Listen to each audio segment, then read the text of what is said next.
Hola, ¿cómo estás, mi amigas y amigos?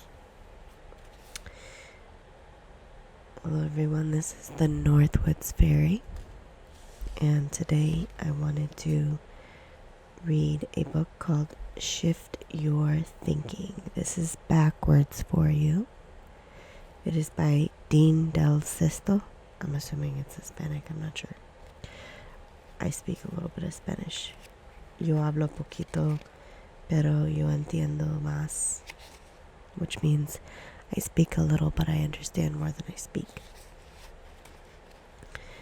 I'm going to skip around in this book. It says it's not a book to skip around in, that you should do the exercises every day, but I think there are some good quotes in it, and I intend to do more with it.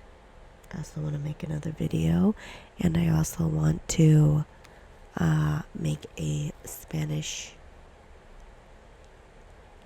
with English relaxation video. So let's get into this, shall we? Okay, people have many brands they can choose from, and you are one of them.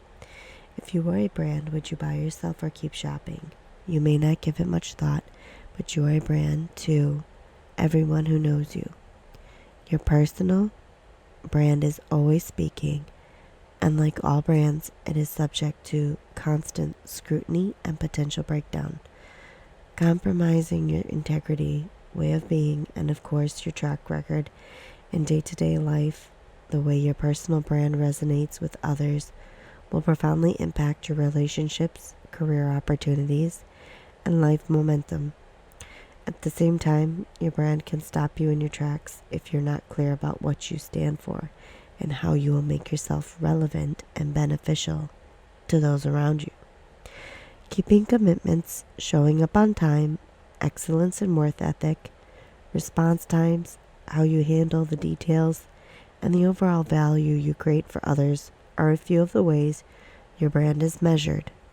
And in today's world of constant evaluation, keeping your personal brand intact is vital to sustain your influence position and ability to move into a new situations with a positive presence and credibility. With as little as a single experience or a quick search online, your brand is or will soon be in full view for the world to see. Will viewers be attracted or repelled?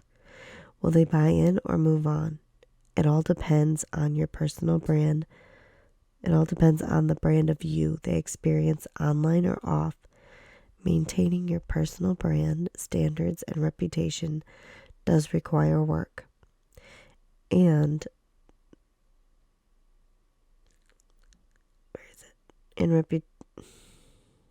maintaining your personal brand, standards, and reputation does require work.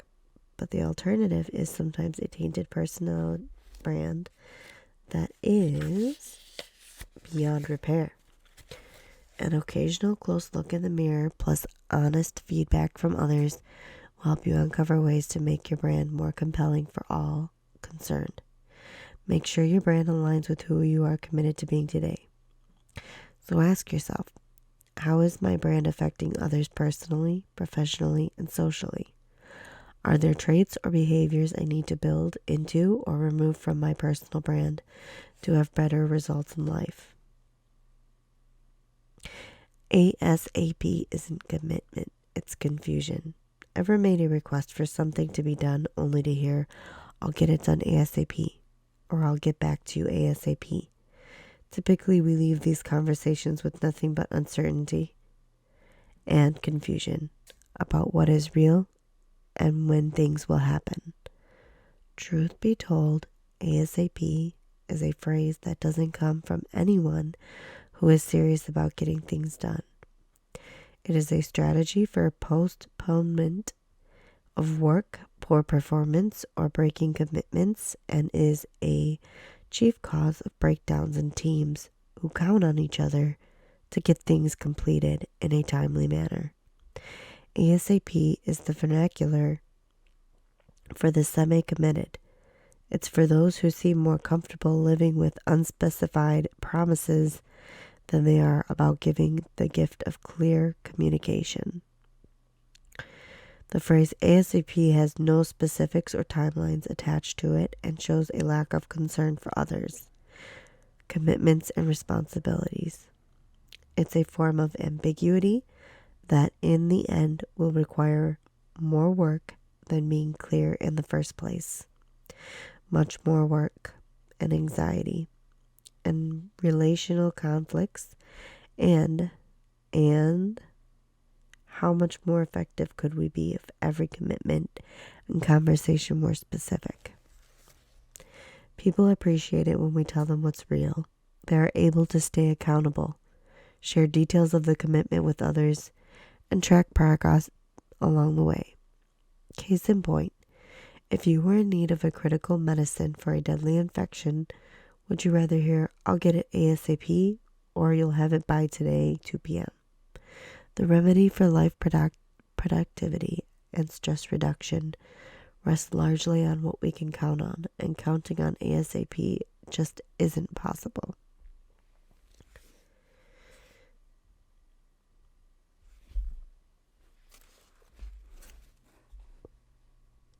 Now, I don't know if I agree with that 100%. He's got a good point. Like, you should definitely give a specific time. But then again, you can't always guarantee. And yes, it is your brand, but that can cause a lot of stress, and the unpredictable can happen. So you want to try to, be as reliable, specific as possible, but you're also human. So, oh, this is a good one, but I'm going to have to pause for a second because my throat is killing me. Okay. Now my voice is still deep, but it sounds better. I took some cough medicine. Many opportunities for learning have been missed because we insisted on talking and talking and talking. If we're really honest, there are few things in life more gratifying than when we say something cool, smart, or relevant, something that others get value from and that makes us look good for a fleeting moment. But if the same conversational energy and focus were used to be inquisitive and to learn from those around us, the moment of looking good would pale in comparison to the learning value we would derive from each conversation. Don't get me wrong, talking intelligently is a valuable asset, but talking too much and listening too little can have those around us looking for the exit sign, whether our words are intelligent or not. What's worse is when we miss so much when we get in the mode of a one-way broadcast and disregard the value of intentional listening and the art of inquiry.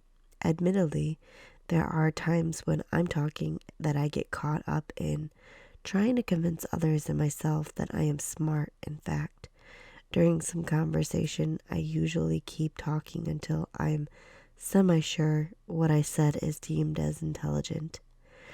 That can take a while, and the victim on the other end of my monologue, frankly, doesn't deserve to be caught up in my insecure need to be viewed as something special. There are times when I focus intently on listening, and although it's not as fun as talking, I'm always assured to be more intelligent than I ever am when talking. Another benefit is that the other person will leave the conversation feeling valued and will think I am smart for listening. The truth is, everything I ever wanted to know or needed to know could have been learned by simply listening. So listen more and talk less. See what you learn, see how others respond.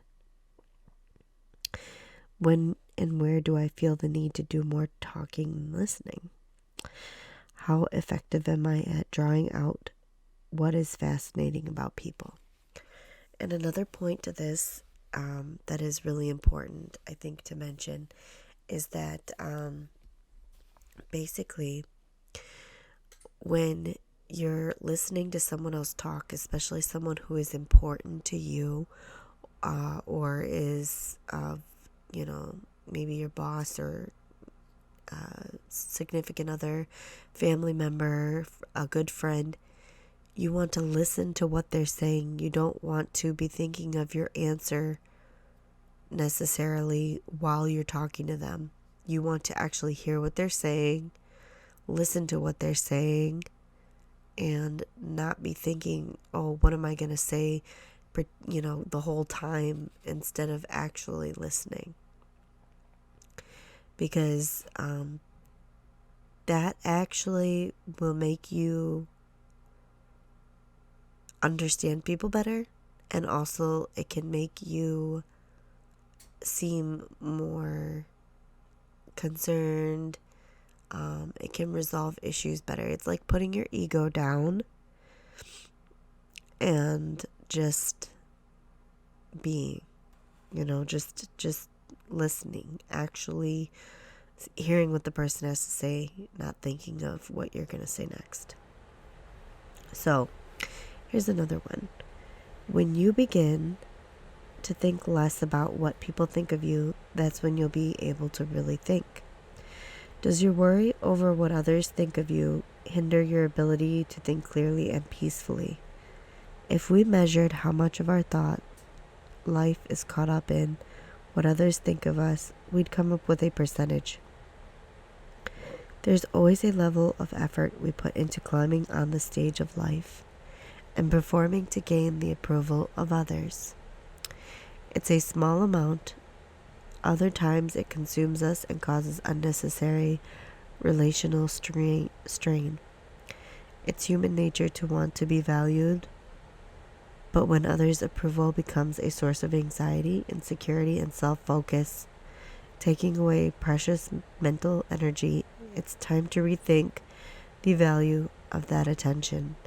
So rather than refining our performances in life and polishing the plastic, our time would be better spent refining the process of being fully ourselves, whatever that looks like. Take the risk and just be. Climb off the mental jungle gym of circumstantial acting and exercise the courage to just let you flow through. Although you may hit some you snags, which you will, you'll be refining and polishing the truth, not a lie, performance, or facade. You'll feel like you've lost a ton of emotional baggage. Your relationships will be more rewarding, and you'll discover a level of peace you may have thought was gone forever. I once pictured myself lying in my grave asking, was all the fear and distraction I experienced being wrapped in others' perception of me worth it? And did it add value to my life? Did all the facades I presented impress anyone or add value to anything? The answer was no, and I realized hindsight can be 20/20, even if imagined. So forget about what people think of you. Be fully yourself today and see how people respond. How much time do I spend making an impression versus making a difference? Will it take a week or so to test what it would be like to be completely me? Now, here's something that I want to add into this, because like I said, I have had anxiety my whole life. I was diagnosed with social anxiety when I was a child from being picked on and stuff. We've all lived hard lives. I'm not trying to get pity.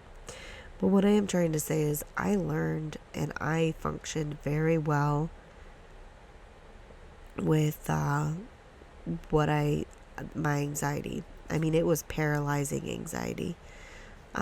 Still panic attacks, all the horrible things, And one thing I learned is that if you want confidence, you do want to be yourself, but look at the people around you so that you can fake confidence. And then once you fake confidence, people will look at you like you're confident. And it's like this chain reaction. Look at the people around you that have confidence. Look at their facial expressions. How long do they make eye contact? What did they do with their hands and everything like that. I apologize. I'm hoping my baby's not waking up. But anyways, so, watch the people around you that are confident and try to incorporate the best you can when you talk to people. If you have anxiety, try to face your fears more. I know it's hard. I have had horrible anxiety and panic attacks, and I faced it by going in the mountains of Utah and Colorado through the rain and bad weather and everything like that. And it really helped me to become to become desensitized, basically, to the things that scared me.